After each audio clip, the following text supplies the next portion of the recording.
नवनिर्वाचित हुनुभई यो जिम्मेवारी प्राप्त गर्नुभएकोमा सर्वप्रथम हाम्रो दल नेपाली कम्युनिस्ट पार्टी र मेरो तर्फबाट यहाँलाई हार्दिक बधाई तथा यहाँको सफल कार्यकालको शुभकामना व्यक्त गर्न चाहन्छु।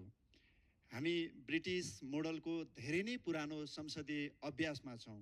संसदलाई सामान्यतया गफ गर्ने अखडाको रूपमा पनि दुनियाँमा व्यङ्ग्यात्मक हिसाबले बुझ्ने गरिन्छ। हुन त यो कानुन निर्माण गर्ने महत्त्वपूर्ण ऐतिहासिक थलो हो र कानुन निर्माण पनि गर्छ, तर संसदलाई हामीले कतिपय अवस्थामा बहुमतको आधारमा पेल्ने एउटा थलोको रूपमा पनि विकास गर्दै गरेको पाइएको छ।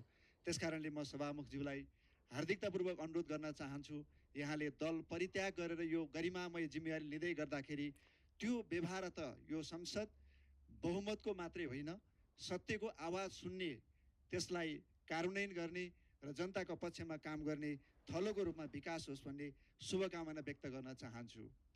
म सिन्धुपाल्चोक 2 नम्बर क्षेत्रबाट प्रतिनिधित्व गर्छु। म निर्वाचनमा जाँदै गर्दाखेरि नागरिकहरूले कि त सरकारले हामी जनतालाई लगेर पालोस् कि सरकारले बाँदरलाई कतै लगेर नियन्त्रण गरोस् भन्ने आवाज उठाउनु भएको छ। म गाउँमा जाँदै गर्दा जनताहरूले सरकारले हामीबाट कर मात्रै लिने होइन, हामीलाई पूर्वाधारका विकासहरू सुविधाहरू दियोस् भन्ने कुरा राखेको छ। हामीलाई थाहा छ नवयुवाहरूले यो व्यवस्थाका विरुद्ध सङ्घर्ष गरेका थिएनन्, हाम्रो अवस्थाका विरुद्ध सङ्घर्ष गरेका थिए। देशमा मौलाउँदै गरेको भ्रष्टाचार, विकृति, विसङ्गतिका विरुद्ध नवयुवाहरूले सारा नागरिकहरूको भावनाको प्रतिनिधित्व समेत गर्दै विद्रोह गरेका थिए र हामीलाई चाहिएको त्यो छ। त्यसकारणले म सम्मानित सदनमा सभामुख मार्फत के भन्न चाहन्छु भने सरकारले यो संविधान पढोस् र यो संविधानले समाजवाद उन्मुख राज्य व्यवस्था निर्माण गर्ने जुन सङ्कल्प गरेको छ हाम्रो संविधानले, त्यतातिर सरकारको ध्यान जाओस्। सरकारलाई म भन्न चाहन्छु, सरकार एक्सनमा जाओस् तर सरकार स्टन्ट गरेर समय बर्बाद नगरोस्।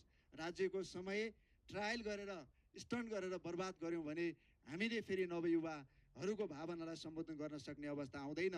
यो सदनमा हामीले सरकार र सरकारको नेतृत्व गरेको दलका तर्फबाट हिजो राज्यद्वारा विभेदमा पारिएका वर्गको पक्षमा त खास गरिकन दलितसँग आम माफी मागेको एउटा स्वागतयोग्य कुरा हामीले देख्यौँ। तर म यो संसदलाई र सरकारलाई के आह्वान गर्न चाहन्छु भने आज हामीले माफी माग्नुभन्दा पहिले त्यो उत्पीडनमा पारिएको राज्य व्यवस्था, त्यति बेलाको शासन व्यवस्थाका विरुद्ध विद्रोह गरेर रगत बगाएर ती सबै विभेदमा परिएका, उत्पीडनमा परिएका जाति, वर्ग, क्षेत्र, लिङ्ग, समुदायलाई हामीले अधिकार सम्पन्न गराइसकेको अवस्थामा हामी छौँ र त्यो संविधान हाम्रा सामु छ। हामी संविधान संशोधनको पनि बहस सुरुवात गरेका छौँ।